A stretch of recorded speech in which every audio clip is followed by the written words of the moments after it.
ang buhi nga Dios gawas sa pagtuo. O kung pagtuo ang pagahisgutan, labaw ni sa imong mga pisikal nga sentido. Sentido sa pananaw, sentido sa pagbati, sentido sa pagsimhot, sentido sa pagtilaw, sentido sa... Ano sa panglain sentido? Paggunit. Kining mga sentiduha, maayon ni sila. Mao nang gihatag sa Dios nato. Mao lang makatuo ka sa imong magunitan. Makatuo ka sa imong makita. Makatuo ka sa imong matilawan. Tamis, parat, aslog.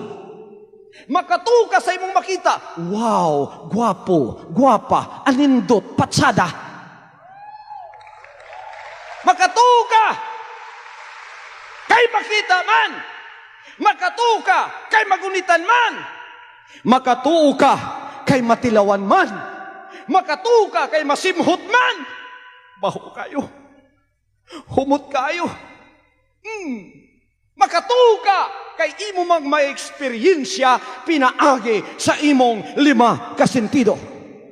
Imong makita, imong matilawan, imong mahikap, imong masimhot, imong matungog. Apan kinsa may makatuo sa mulapas ni ining 5 ka sentido. Kinsa may makatuo pag-ingon nakong si Jesus Christ niya dinhi. Hallelujah! Ingon dayo ng imong sentido. Ingon dayo ng imong sentido. Asa man? Wa ka kita akong mata. Asa man? Wa ako makahikap. Asa man? Wa na ako masimutig. Humot ba siyag baho? Asa man? Wa ako katilaw niya. Asa man? Wa! So didto napalpak na ang imong 5 ka sentido kung mauray imong saligan. Mauni nga magwalis ako para ang nakulang ninyo nga wala pa ninyo para matandog ninyo ang Diyos, maanha ninyo. Unsa nang sentiduha? Mauna ang sentido sa pagtuo. Mauna ang sentido sa pagtuo.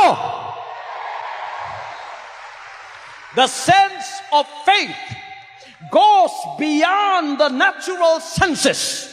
It goes beyond this visible world. It goes beyond your touch.